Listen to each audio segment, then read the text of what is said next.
ಬೆಳಗಾವಿ ಲೋಕಸಭೆ ಚುನಾವಣೆಯಲ್ಲಿ ಈಗಾಗಲೇ ಏನು ಮಾಜಿ ಮುಖ್ಯಮಂತ್ರಿ ಜಗದೀಶ್ ಶೆಟ್ಟರ್ ಭರ್ಜರಿ ಗೆಲುವು ಸಾಧಿಸಿರ್ತಕ್ಕಂಥ ನಿಮ್ಮ ಜೊತೆ ಮಾತನಾಡೋಕೆ ಸ್ವತಃ ಅವರೇ ಇದ್ದಾರೆ. ಸರ್, ಅಭೂತಪೂರ್ವ ಗೆಲುವಾಗಿದೆ. ಇವತ್ತು ಬೆಳಗಾವಿಯ ಜನತೆಗೆ ನಾನು ಕೃತಜ್ಞತೆಗಳನ್ನು ಸಲ್ಲಿಸ್ತಾ ಇದ್ದೇನೆ. ಬಹಳ ಅಭೂತಪೂರ್ವವಾದಂಥ ಆಶೀರ್ವಾದ ಮಾಡಿದ್ದಾರೆ ಮತ್ತು ನರೇಂದ್ರ ಮೋದಿಯವರ ನಾಯಕತ್ವ ಅದಕ್ಕೆ ಹೆಚ್ಚಿನ ರೀತಿ ಬೆಂಬಲವನ್ನು ಕೊಡುವಂಥ ಕೆಲಸ ಬೆಳಗಾವಿ ಜನತೆ ಕೊಟ್ಟಿದ್ದಾರೆ.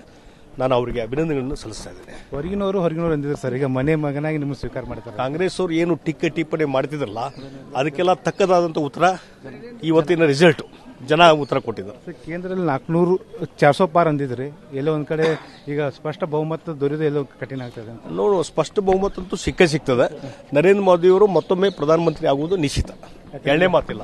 ಯಾಕಂದ್ರೆ ಚಂದ್ರಬಾಬು ನಾಯ್ಡು ನಿರ್ಣಾಯಕರಾಗ್ತಾರೆ, ನಿತೀಶ್ ಇದ್ದಾರೆ, ಅವರು ಕೂಡ ನಿರ್ಣಾಯಕ. ಯಾರೇ ಇರಲಿ, ಎಲ್ಲರೂ ಸಹಿತ ನರೇಂದ್ರ ಮೋದಿಯವರ ನಾಯಕತ್ವ ಒಪ್ಪಿಕೊಂಡಿದ್ದಾರೆ. ಅವರ ಅಡಿಯಲ್ಲಿ ಕೆಲಸ ಮಾಡಿದ್ದಾರೆ ಮತ್ತು ಪ್ರೀಪೋಲ್ ಅಲಯನ್ಸು ಆಗಿದೆ. ಆ ಹಿನ್ನೆಲೆಯಲ್ಲಿ ಎಲ್ಲರೂ ಕೂಡಿಕೊಂಡು ನರೇಂದ್ರ ಮೋದಿಯವರನ್ನು ಮತ್ತೊಮ್ಮೆ ಪ್ರಧಾನಮಂತ್ರಿ ಮಾಡ್ತಾರೆ. ಭರ್ಜರಿ ಗೆಲುವಿಗೆ ಏನೆಲ್ಲ ಕಾರಣಗಳಂತ ಹೇಳಿದ್ರು ಸರ್? ನೋಡಿ, ಒಂದು ನಾನು ಹೇಳ್ತೀನಿಲ್ಲ, ನೇರವಾಗಿ ಪ್ರಾಮಾಣಿಕವಾಗಿ ಜನರ ಬಳಿಗೆ ಹೋಗಿ ರಿಕ್ವೆಸ್ಟ್ ಮಾಡಿದರೆ, ಕನ್ವಿನ್ಸ್ ಮಾಡಿದರೆ, ನಮ್ಮ ನಾಯಕತ್ವ, ನಮ್ಮ ಪಕ್ಷ, ನಮ್ಮ ಪರ್ಫಾರ್ಮೆನ್ಸ್ ಮಾಡಿದರೆ ಡೆಫಿನೆಟ್ಲಿ ಹುಟ್ಟು ಕೊಡ್ತಾರೆ. ಬರೀ ಹಣ ಬಲದಿಂದ ನಾವು ಗೆದ್ದು ಬರ್ತೀವಿ ಅನ್ನೋಂಥದ್ದಕ್ಕೇನು ಇದೆಯಲ್ಲ, ಅದಕ್ಕೆ ಸರಿಯಾದಂಥ ಉತ್ತರ ಇವತ್ತು ಬೆಳಗಾವಿ ಜನತೆ ಉತ್ತರ ಕೊಟ್ಟಿದ್ದಾರೆ. ಬೆಳಗಾವಿ ಅಭಿವೃದ್ಧಿಗೆ ಏನು ಮಾಡ್ತಾರೆ ಸರ್? ಕ್ರೆಡಿಟ್ ಯಾರಿಗೆ? ಬಹಳಷ್ಟು ವಿಷನ್ ಇದಾವೆ, ಅದು ಬರುವಂಥ ದಿವಸಗಳಲ್ಲಿ ಅಂದು ಹೇಳ್ತೀನಿ ನಾನು.